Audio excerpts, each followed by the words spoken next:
第一个反应没礼貌，还会反应就是他不知道。所以现在呢，我告诉大家，都是一样的，小非国家就是我们了，北美洲的文化了，美國也一樣的，美國也一樣的嚇，亦都係啦。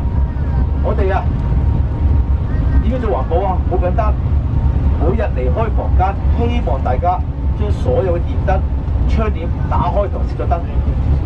點解？因為啦，我哋唔需要電力㗎啦，可以節省好多電力㗎嚇，請大家去合作咯。亦都係啦，有朋友話啦，需唔需要俾貼士㗎？當然要啦。我哋北美洲係小費國家嚟㗎，樣樣嘢接受人嘅服務都要俾小費㗎。點樣習慣啦？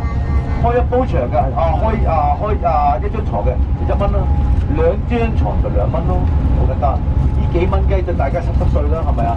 但係對日頭啊執房嗰個阿姐啊，好感動㗎啦，因為直接俾佢喎，係咪啊？佢唔使同咩酒店分㗎喎。佢會同我祝福㗎，哎呀，希望大家啦，可以玩得開心啲啦，呢個係真係好啦，我哋好似做咗咩？